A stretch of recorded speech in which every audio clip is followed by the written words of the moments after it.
toleran karena berbeda etnis, boleh. Toleran karena berbeda pandangan ekonomi, boleh. Toleran karena berbeda pandangan, toleran karena berbeda agama nggak bisa. Tidak kompatibel dengan apa yang disebut demokrasi. Itu bagi saya adalah semacam omong kosong yang dibalut demi permainan politik. Hal itulah yang diucapkan oleh Presiden SBY itu. Halo guys, kembali lagi di Bacot Gamers, ngebacot ala gamers. Terima kasih yang sudah pencet video ini. Kali ini kita akan dengarkan kuliah dari Prof. Akal Sehat Rocky Gerung tentang populisme agama.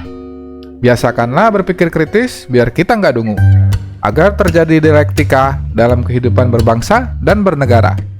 Langsung saja kita saksikan. Check it out. Jadi mestinya KTP kita itu tulisannya perspektif, titik 2, agama Kristen. Karena hanya dengan cara itu kita bergaul sebagai warga negara, tukar tambah perspektif gitu. Gak mungkin kita tukar tambah iman, itu bohong-bohongan itu. Lalu dikatakan tadi bahwa ada yang ganjil dalam kehidupan agama.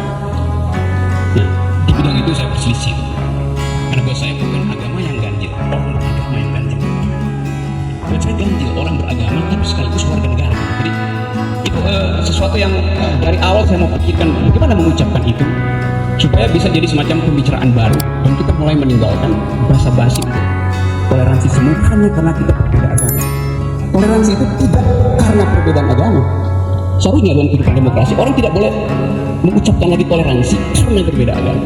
Kita toleran karena berbeda etnis, boleh. Toleran karena berbeda pandangan ekonomi, boleh. Toleran karena berbeda agama nggak bisa. Tidak kompatibel dengan apa yang disebut demokrasi. Itu bagi saya adalah semacam omong kosong yang dibalut demi permainan politik. Hal itulah yang diucapkan oleh Presiden SBY itu. Ternyata sosok Rocky Gerung di masa mudanya sebagai intelektual memang sudah sering memberikan pandangannya terhadap permasalahan pada bangsa ini, termasuk dalam hal toleransi, seperti kuliah yang sedang dia sampaikan. Kan palsu itu. Kan mesti diucapkan secara jelas bahwa boleh mendirikan rumah ibadah, bukan masjid, bukan gereja, rumah ibadah. Dia nggak bisa bilang dirikan masjid. Dia nggak boleh punya kosakata agama di dalam mengurus negara. Term agama pun mesti dia tinggalkan habis-habisan. Dia bilang rumah, bahkan dia bilang rumah yang bentuknya di atasnya ada kubah, di atasnya ada semacam cross. Itu mestinya cara berpikir seorang apa namanya negarawan. Jadi begitu dia ucapkan satu kata yang datang dari kamus agama, dia sudah tidak toleran sebetulnya. Itu yang saya maksudkan. Oke, nanti gitu. Nah, gejala ini gejala yang menimbulkan berbagai macam kemaksiatan intelektual. Anda lihat tadi, saya tadi kiriman milis dari sebuah kumpulan dosen Universitas Indonesia. Milis itu isinya adalah pengumuman. Pertama soal naik haji. Kan gila nih, milis Universitas Indonesia isinya pengumuman naik haji. Bukannya bahas teori evolusi Dawkins misalnya. Ini bahas soal naik haji. Coba, nggak masuk akal. Jadi bukan agama yang ganjil, orang beragama yang ganjil gitu. Kok di universitas di mana pikiran itu istilah itu tepat kontestatif, contestable, bicara tentang hal yang incontestable, doktrin. Jadi ini termasuk misalnya Islam liberal. Itu satu kontradiktio intragenis habis-habisan. Islam liberal dan ulil ini kita dari mana dia pakai? Tentu saya tahu bahwa itu adalah teknik pemasaran atau teknik politik. Tapi sebetulnya dari awal dia mencegah kejernihan pikirannya tentang beda antara ideologi sekuler dan doktrin agama. Digabung, resultannya nol itu. Islam sekaligus liberal. Jadi mana orang bisa katakan saya adalah Islam liberal?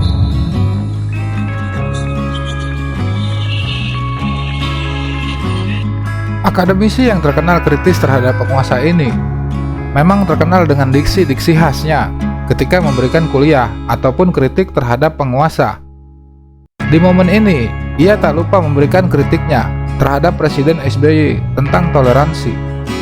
Jadi, bila ada politisi yang mengatakan Rocky Gerung hanya kritis terhadap Mulyono, sebaiknya dengarkan kuliah gratis ini.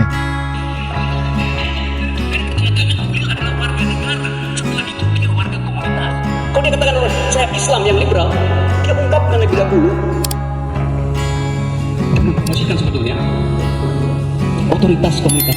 Saya seorang Islam, jangan macam-macam, walaupun saya liberal. Saya nggak bisa ngomong dengan dia akhirnya. Kalau dia bilang saya liberal, yang Islamis, oke, kita masih bisa share di bidang liberal. Nah, kita sama-sama ini.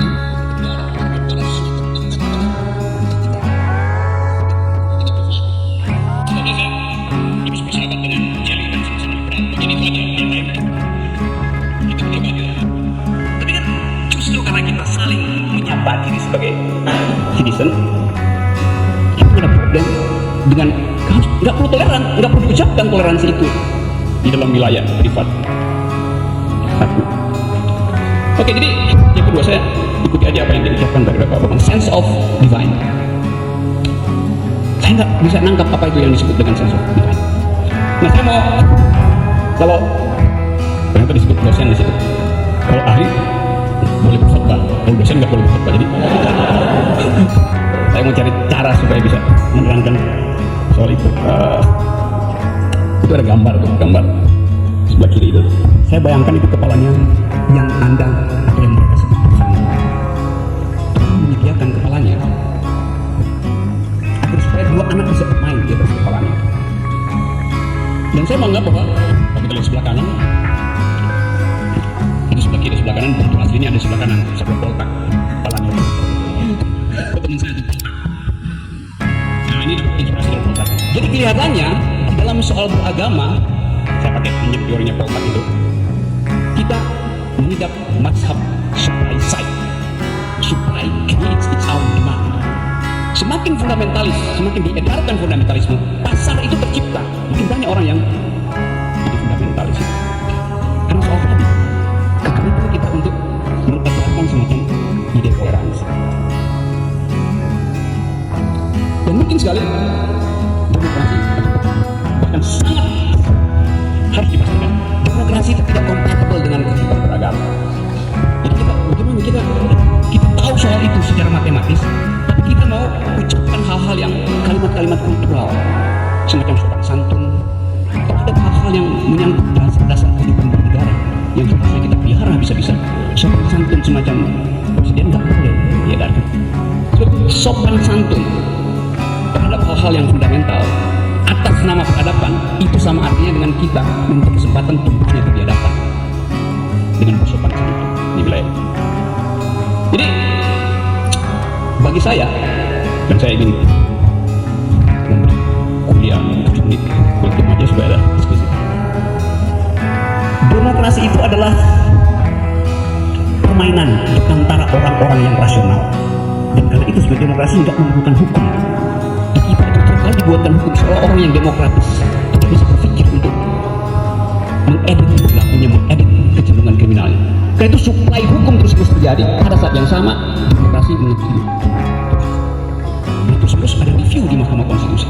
Karena sangat demokratis, Mahkamah Konstitusi mestinya nggak ada kasus. Karena demokrasi punya peralatan untuk menyelesaikan problemnya. Jadi demokrasi adalah permainan untuk orang-orang yang rasional. Agama adalah aturan untuk orang-orang yang irasional. Terlepas dari hal kontroversialnya, kita membutuhkan sosok intelektual berintegritas seperti Rocky Gerung yang selalu memberikan pandangan dan kritik jujur apa adanya, bukan karena ada apanya. No Rocky, no party. Profesor Bambang tadi adalah hal-hal yang dia membuat kita berpikir ulang tentang status ontologi dari agama. Tapi yang lebih penting adalah menguji akibat-akibat sosiologis dari doktrinasi di dalam masyarakat demokratis. Jadi saya kira di situ letak kesulitan kita. Kita bisa anggap oke, boleh agama adalah sisa-sisa being yang gagal di dalam mengikuti teori Darwin misalnya. Satu-satunya mem yang gagal ikut rumus Darwin adalah Adam. Kenapa? Karena dia terus mencari kebenaran ke belakang, bukan ke depan. Kendati kita ingin supaya ke depan, tapi nggak bisa. kebenaran agama selalu adalah primitifisasi, ke belakang, terus ke belakang. Walaupun beliau promosikan tentang kawinan personal antara agama dan demokrasi, tapi sebetulnya mentalitas itu adalah mentalitas yang sepertinya dia udah mau pergi dari apa namanya, back to the future. Tapi sekali lagi komunitas menghendaki ulil untuk tidak radikal, dia ambil risiko itu. Jadi kita anggap oke, boleh aja. Tapi sebetulnya pada saat yang sama kita berdosa karena kita menggunakan ulil untuk kepentingan kita selama kita belum bisa melakukan frontalisasi secara radikal, mengambil sikap politik habis terhadap gerakan fundamentalisme yang basisnya agama. Saya sebagai seorang Kantian, saya mau menghormati ulil, tapi ulil juga mengumpankan diri untuk digunakan sebagai buffer area, bumper, paling nggak menciptakan comfort area buat kita yang tidak berani melakukan frontalisasi dengan konservatisme. Jadi mental ini akhirnya kita share perlahan-lahan lewat Twitter, lewat Facebook, dan seorang perempuan harus datang ke markas FPI misalnya. Setelah ada kejadian, dia telepon lagi, FPI, apakah Anda melakukan ini? Enggak, lalu dia katakan itu. Enggak, FPI bilang enggak. Jelas saja dia bilang enggak, itu kan apa namanya, masuk di dalam gudang hegemoni gitu, tanpa kita sadar gitu. Dan gudang hegemoni yang sama juga sebetulnya diperluas di Mahkamah Konstitusi, karena Mahkamah Konstitusi menolak semua proposal sekuler yang diajukan untuk mereview di depan sidang itu. Bayangkan misalnya di depan Mahkamah Konstitusi, ini pengalaman pribadi, lalu saya harus debat tentang status hukum status legal dari sebuah undang-undang, dan lawan debat saya datang dengan dalil-dalil agama. Bagaimana saya mau bantah dia? Saya berharap Mahfud MD melarang orang membuat dalil agama di depan Mahkamah Konstitusi. Karena itu Mahkamah untuk mereview argumen. Agama tidak ada argumen. Agama datang dengan dokumen yang udah final gitu. Saya datang dengan argumen yang testable tadi, contestable. Dia datang dengan dokumen. Kan nggak fair. Namanya review, berarti force of the matter argument. Bukan datang dengan dokumen suci gitu. Bisa. Jadi kita mau membuktikan bahwa besok kiamat bisa dipercepat. Nah, kita saling kata dengan. Jadi kalau saudara saya ambil bagian itu mungkin memperlihatkan namanya mistik di dalam kehidupan politiknya, semacam mistik hanya untuk moderat, tapi sebenarnya dia takut untuk ambil kesimpulan, untuk dikeluarkan pada tetangga, dikeluarkan pada pacar, dikeluarkan pada mantan istri, dikeluarkan pada mantan suami. Lalu kita hidup di dalam kehidupan mistik di dalam